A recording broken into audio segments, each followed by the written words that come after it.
Saviez-vous qu'avec le même type d'activité, dépendant de la manière qu'elle est présentée, vos élèves peuvent passer du statut de consommateur passif à co-créateur participatif de connaissances?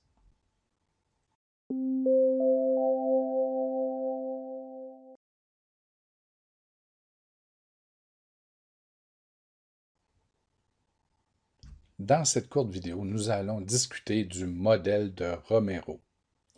C'est un modèle qui identifie 5 niveaux d'implication de la part des élèves lorsqu'ils sont en processus d'apprentissage, particulièrement lorsqu'ils utilisent les outils technologiques. Mais c'est aussi vrai pour l'apprentissage avec les moyens plus traditionnels. Allons-y.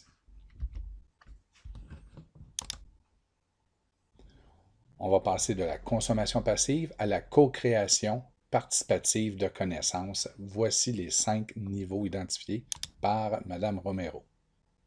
Donc, vous avez le premier niveau, la consommation passive, suivi de la consommation interactive, la création de contenu, de la co-création de contenu, et pour terminer, le 5e niveau, la co-création participative de connaissances. Il est possible de passer d'un niveau à l'autre. Évidemment, les élèves plus on monte dans les niveaux, plus ils sont engagés cognitivement. Mais la question qu'on doit se poser, c'est est-il vraiment nécessaire que les élèves soient toujours au 4e ou 5e niveau pour être efficaces en classe, pour que leur apprentissage se déroule très bien? La réponse est non, dépendant des thèmes, dépendant des besoins, dépendant de vos élèves. Il est possible qu'à certains moments, être en mode consommation passive soit amplement suffisant pour atteindre les objectifs. À d'autres moments, on souhaite peut-être la création de contenu et à d'autres, de la co-création ou encore de la co-création participative. Donc, ça dépend des sujets, ça dépend des objectifs à atteindre. Le même genre d'activité peut être utilisé dans les 5 niveaux. Allons-y avec un exemple un peu plus complexe et par la suite un plus simple. Vous présentez en classe une vidéo sur un SNI. Vos élèves sont en mode consommation passive. Ils pourraient aussi lire un texte dans un volume ou dans une revue. Donc, ils sont en consommation passive. Si vous désirez passer la même activité en mode de consommation interactive, donc que vos élèves deviennent des consommateurs interactifs, vous pourriez passer la même vidéo et ensuite avoir un questionnaire qui porte sur la vidéo. Donc, on vient de passer du niveau 1 au niveau 2, tout simplement en allant avec une validation par rapport aux documents vidéo qu'ils viennent de visionner.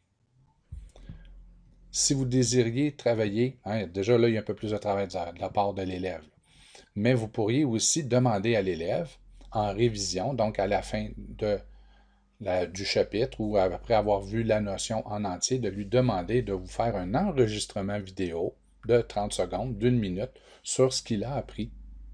Donc là, vous serez rendu au 3e niveau. Donc, on a appris une matière, une notion, et on demande à l'élève de nous résumer ce qu'il a appris sur cette dite notion.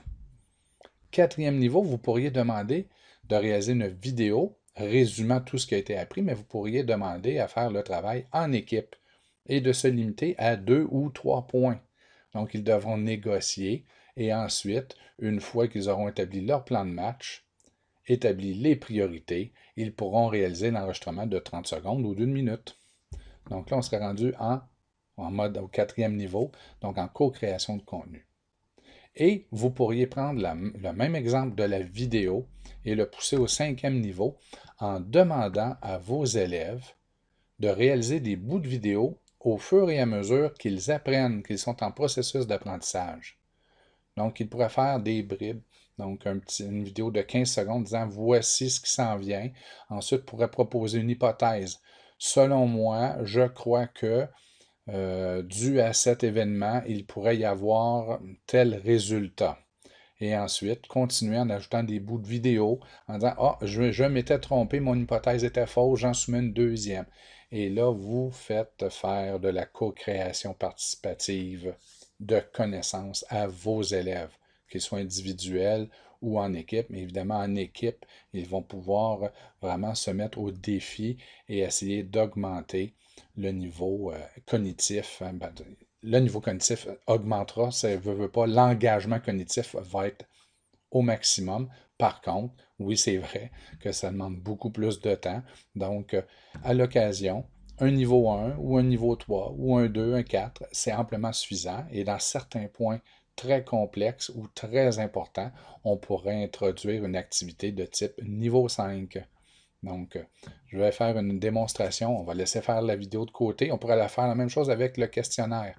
Est-ce qu'on a fait lire un article sur un sondage qui a été distribué et où on présente les résultats qui ont été obtenus? Est-ce qu'on fait remplir le sondage? Est-ce qu'on demande à l'élève de créer le sondage qui servirait à mesurer telle chose? Ou on demande aux élèves de le faire en équipe, créer un sondage comportant 3 questions qui va servir à mesurer telle chose? Ou encore, on pourrait leur demander de créer un outil de mesure au fur et à mesure qu'ils apprennent, hein, sur un sujet pour pouvoir valider si l'apprentissage, bon, on peut aller d'une manière très complexe, mais vous avez ici les 5 niveaux. Maintenant, allons-y avec un exemple. L'utilisation des cartes, réseaux ou schémas conceptuels, appelez-le comme vous voulez. Vous en avez des simples, tels en univers social, les liens de causalité, donc cause-conséquence. Vous pouvez en avoir des plus complexes qu'on va utiliser en français ou d'autres en sciences ou en mathématiques, peu importe. Vous avez l'utilisation des cartes conceptuelles, elle est universelle. Vous pouvez les utiliser dans pratiquement toutes les disciplines et pour certains élèves, c'est vraiment aidant. Lorsqu'on revient au niveau 1, la consommation passive, c'est souvent le cas dans les volumes. On va présenter en fin de chapitre ou en fin de notion une carte conceptuelle résumant les apprentissages qui ont été réalisés, les connaissances qui ont été acquises dans ce chapitre ou dans cette section-là. Certains volumes vont les présenter au début pour essayer d'expliciter ce qui sera appris. Mais d'une façon ou de l'autre, l'élève se voit présenter une carte déjà remplie, donc il est consommateur passif. Vous pourriez maintenant présenter une carte, quelle qu'elle soit, et l'accompagner d'un questionnaire pour valider si l'élève est capable d'interpréter ce qu'on y retrouve. Donc là, on serait déjà rendu au niveau 2. C'est la même carte conceptuelle, mais elle est accompagnée de certaines questions pour valider la compréhension de celle-ci. Le niveau 3, c'est vous pourriez tout simplement demander à votre élève ou à vos élèves de remplir la carte. S'ils sont plus petits, vous pouvez déjà fournir le réseau ou le schéma déjà sur papier ou encore à l'écran et il ne resterait aux gens, aux élèves, qu'à ajouter les mots-clés. S'ils sont petits, vous pouvez même choisir les mots-clés et leur permettre de les glisser au bon endroit. Ça serait peut-être un niveau 3 intéressant. Donc, dépendant du niveau d'accompagnement que vos élèves ont besoin, vous pourriez fournir rien du tout ou encore fournir le squelette sans aucun mot, sans descripteur. Ou encore, vous pourriez fournir des descripteurs à l'extérieur du squelette où ils n'auront qu'à les glisser aux bons endroits. Ou vous pourriez remplir partiellement la carte, le schéma conceptuel, et où il ne manquerait que quelques éléments. Ça peut sembler simpliste, mais quand même, il y a déjà une réflexion supplémentaire qui doit être entreprise de la part de l'élève pour compléter le schéma et ensuite mieux le comprendre. Donc là, on est au niveau 3. Vous pourriez demander de réaliser exactement le même exercice, mais en équipe. Donc là, il y aurait peut-être un choc des idées. Pourquoi un élève inscrirait ici comme possibilité 1 tel élément et non en tant que possibilité 2 qui peut mener à un résultat bien précis. Donc là, c'est là qu'il y aurait vraiment un partage d'idées, un travail cognitif encore plus élevé. Et vous pourriez aussi, avec le même exemple, aller au 5e niveau et demander à votre élève ou à vos élèves de créer un réseau conceptuel à partir de rien et de le faire au fur et à mesure qu'ils sont en processus d'apprentissage. Donc, au fur et à mesure qu'ils apprennent un nouvel élément, on pourra déjà le placer, l'identifier. Lorsqu'ils apprennent un autre élément, l'ajouter. L'ajouter. Et là, se rendre compte que ça ne fonctionne pas. Tout simplement, on va y aller comme ça. C'est comme ça qu'on va le présenter. Et de travailler la représentation graphique de leurs apprentissages en temps réel. Évidemment, lorsqu'on le faisait le tout sur papier, c'est beaucoup plus difficile puisqu'à chaque fois qu'on change de quoi au niveau de l'organisation, du visuel, de notre schéma, on doit recommencer. Mais avec les outils numériques, il est possible de le faire rapidement et de modifier la structure de notre représentation graphique. Donc, c'était les 5 niveaux d'implication cognitive de la part de vos élèves pour une même activité.